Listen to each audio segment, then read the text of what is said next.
Saturday is a memorial of St. Pio of Pietrelcina, one of my favorite patrons. He was known more popularly as Padre Pio before he was canonized.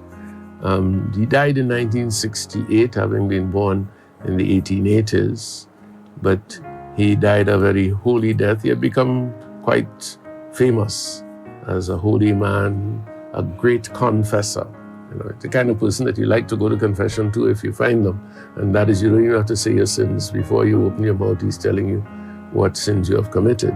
Of course, there were times when he didn't, and that was because he realized that an important part of confession is owning to what you have done. So if the priest tells you what you've done, you already own that. So we thank God for his ministry.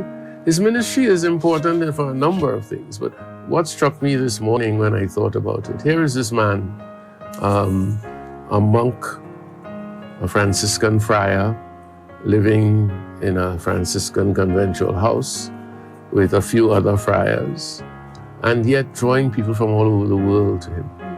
Right? But what is also true is that he exemplifies an aspect of Italian Catholicism. And that is where there is a lot of focus on the so-called holy man. And people are very quick to honor, to venerate, and to give a lot of money to the holy man. And what Padre Pio did was he used that money to build a hospital. One of the most famous hospitals in Italy now, the House for the Relief of the Suffering.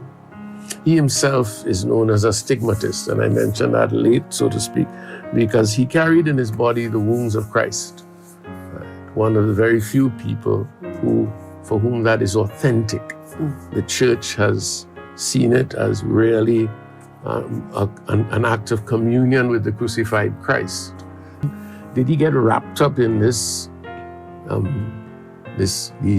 wounds?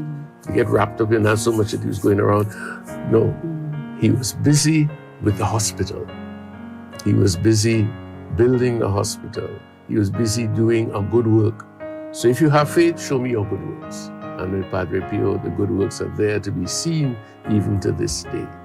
And that's an important thing for all of us to bear in mind, because there are all kinds of people who say, God tell me this and God tell me that and God tell me the other. But unless you have the good works to show for it, you can be challenged about your authenticity. You might cry out all kinds of things. We need to do this, do that. But unless the good works, and the good works are always works of self-sacrificing love. Self-sacrificing love. You cannot tell me you love God and hate your neighbor. Simple precept. So, brothers and sisters, I commend Padre Pio to you, St. Pio of Pietrelcina. Hopefully, you will pray to him, ask his intercession for all of us priests, because we need to be able to understand more deeply what the priesthood is and what the Eucharist is. I think we have some ways to go in that regard.